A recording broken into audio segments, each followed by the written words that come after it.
All right, so Mike Tyson. I mean, where do you even begin with a guy like that? You've got the face tattoo, the whole ear bite thing. Oh, yeah, those are definitely the things that tend to stick in people's minds. But then you sent in all this stuff, all these articles and books, and it's clear there's so much more to him than just, the sound bites. So this is going to be your deep dive into Mike Tyson. Yeah, and hopefully we can go beyond just the headlines and get to the real impact he's had. Because I think a lot of folks might be surprised at just how much he's done, both in and outside the ring. Well, even just starting with his career, the bare bones of it, it's pretty mind-blowing. I mean, born in 66, right?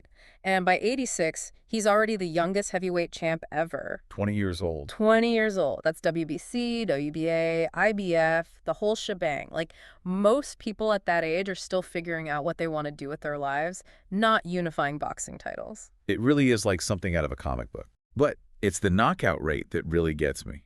I mean, 44 knockouts out of 50 wins, those early fights, they weren't just wins, they were demolitions.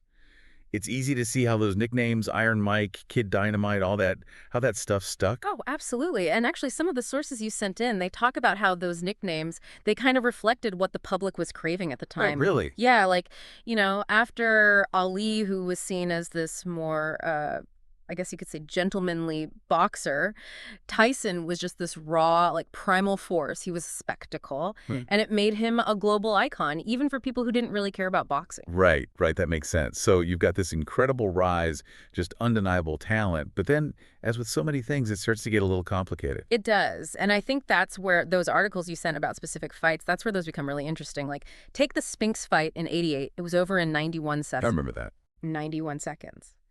But if you look closer, and your sources do a great job of breaking this down, it wasn't just brute strength. Tyson actually used Spinks's own aggressive style against him, kind of lured him in before delivering that final blow. It was actually really tactical, even though it looked like pure mayhem. See, that's what I love about these deep dives. Right. You find the strategy behind the spectacle, the thinking behind the punching, so to speak. Now, of course, we can't talk about Tyson without talking about, the more controversial stuff. Right. The Holyfield fights, the ear bite in 97, those moments cast a pretty long shadow. But what's interesting, and some of your sources touch on this, is how Tyson later in life, he really owned up to those mistakes. Like in his one-man show, he doesn't shy away from the darker parts of his past. He actually presents it as part of his, I guess you could say, evolution. That's really interesting. It's like he's acknowledging that those things happen, Yeah. but he's not letting them define him. Exactly. And then you see that evolution take him to places you'd never expect. I mean, The A Hangover. hangover, yeah. Your sources had some great anecdotes about that. Apparently, he was incredibly professional on set, even asking for multiple takes to get the comedic timing just right. Who would have thought? I know. And that really does challenge the image of him as just a tough guy. For sure. And it speaks to his larger cultural impact, which goes way beyond boxing. I mean, he's been in video games, animated shows, he's got his own cannabis brand now.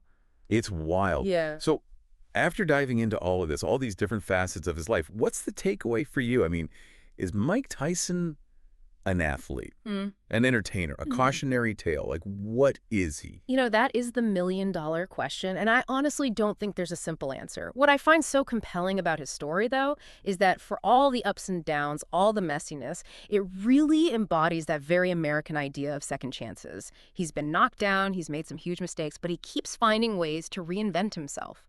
It makes you think about how we define success, how we define redemption, not just in celebrities, but in our own lives. What does it mean to come back from adversity?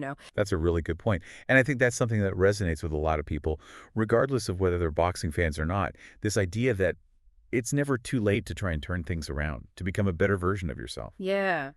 And maybe that's part of the reason why Mike Tyson, despite everything, continues to fascinate us. I think you're right. Because he reminds us that even the most complex figures, the ones we think we know, they still have the capacity to surprise us. Absolutely. Yeah. Well, on that note, I think we'll wrap up this deep dive. Big thanks to everyone who sent in their sources.